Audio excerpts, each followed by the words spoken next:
That was a pleasant surprise.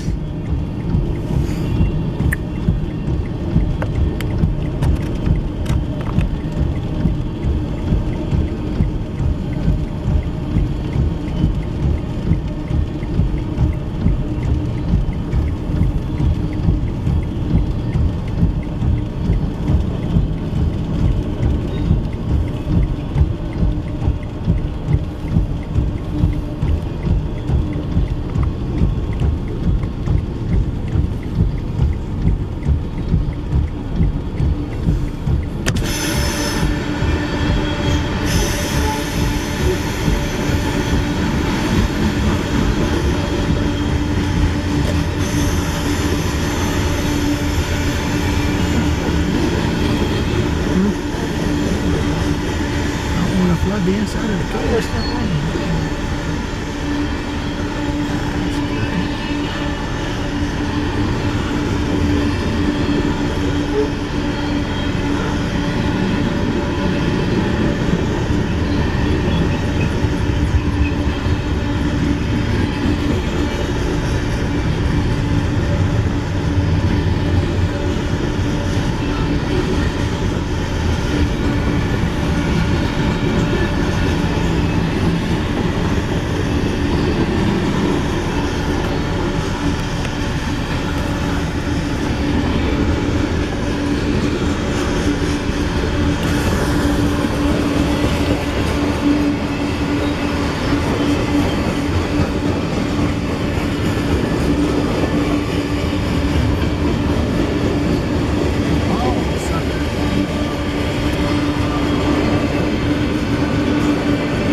If you'll be able to get out. Yeah, I can't.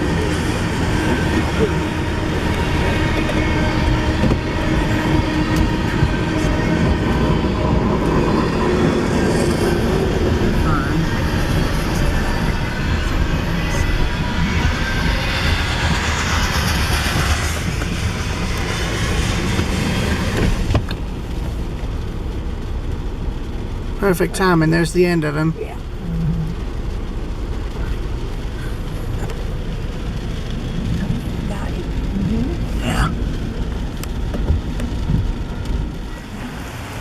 Presently back in Marietta for the first time in 10 years or so, and just like then, I've been more or less held up by inclement weather.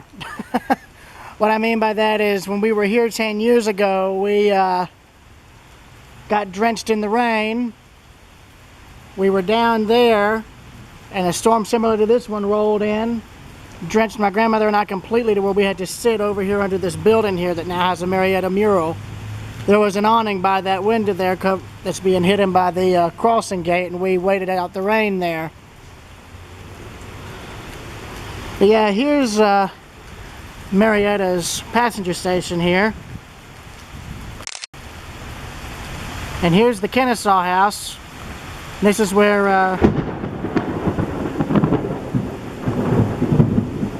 Andrews and his where Mr. Andrews and his raiders stayed before stealing the general at what's now Kennesaw, Georgia in 1862. And here is a rare survivor from Marietta's very own locomotive shop, Glover Machine Works. This here is a 1916 Glover locomotive, a 260. And it's the only surviving narrow gauge locomotive they built that still exists. And if you'll notice, no knuckle coupler. That is a link and pin coupler right there. and I'm having to stay in close quarters because of the rain. So yeah, I'm gonna end the horizontal video and I'm gonna try and film this thing vertically real quick.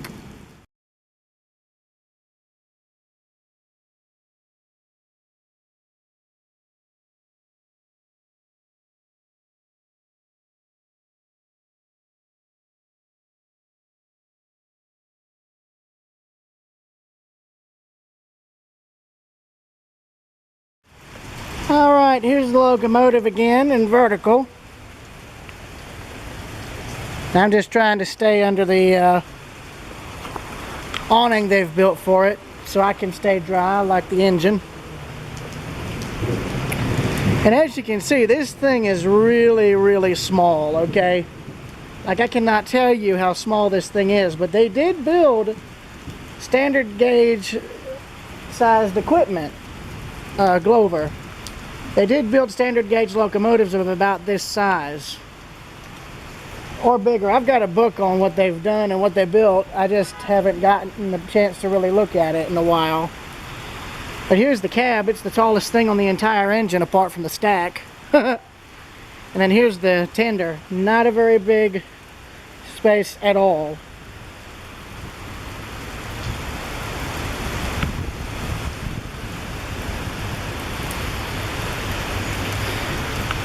And I believe this is the locomotive that appears on the cover of the book I have regarding the machine works.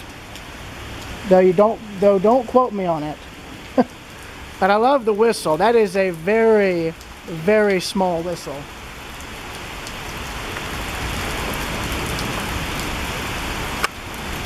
And then the bell. I don't know when that was last rung, but and then here's the builder's plate. One.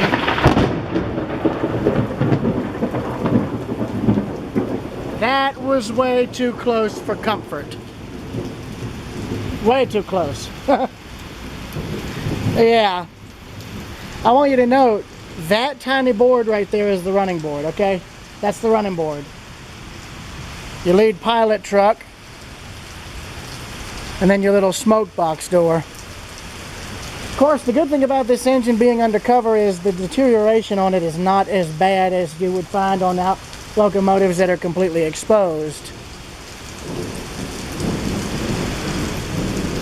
And this is one of, I think, 3 or 4 Glovers that are still here in Georgia.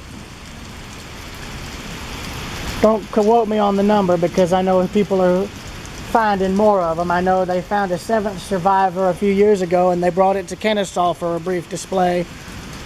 So that was nice. Yeah, a friend of mine had an idea about trying to buy this engine and restoring it. But I don't know how much it would cost. It probably wouldn't be as expensive as it would be restoring a larger locomotive, but trouble is you'd have to find something to replace this engine with, you know? Because there's only like 7 of these. And that tells you the metal's original right there.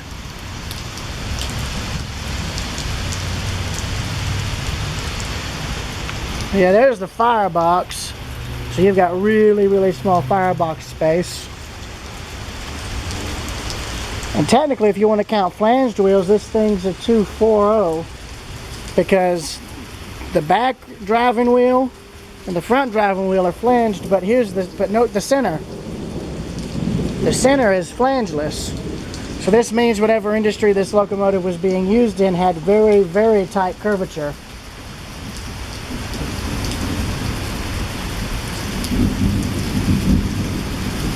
And there's your lubrication cap. Still screwed on tight, so that's good. I wouldn't be surprised if there's still lube oil in that. And the cylinders, by the way, aren't level. They're angled up slightly, if you'll notice. Hence the drawbars and stuff.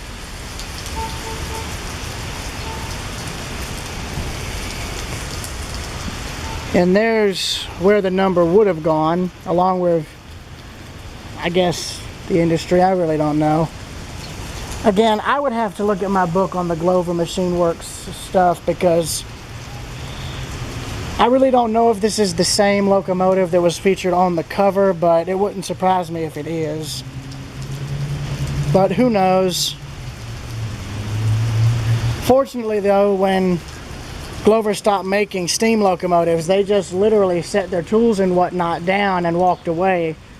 In fact, their entire plant still existed intact and untouched here in Marietta until about 1995 when they tore it down. But before they did tear it down though, they actually let the museum in Kennesaw come in and save all the machinery, patterns, patents, blueprints, and 2 Glover locomotives that were still inside the shop, including one that had been returned and was in storage for 60 years. They rescued all of that, and all of that's now safely preserved and displayed at the Civil War Museum in Kennesaw, Georgia, along with the General. So that was a nice ending. And here's the cab. It's hard to see due to the glare, but it's intact from what I can tell through the dirty plexiglass.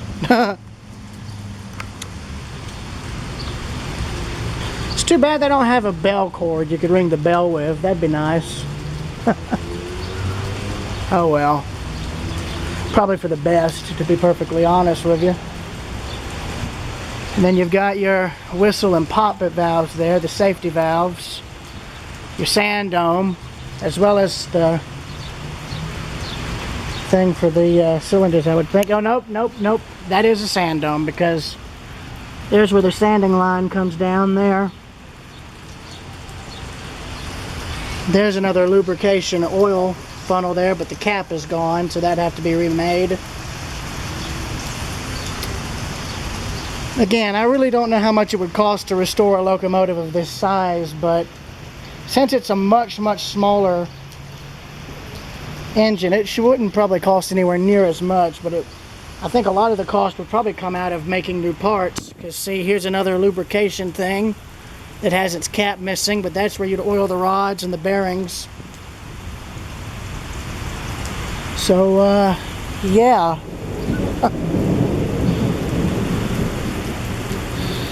I think this will do it, so I will see y'all later, or until a train comes, one of the two.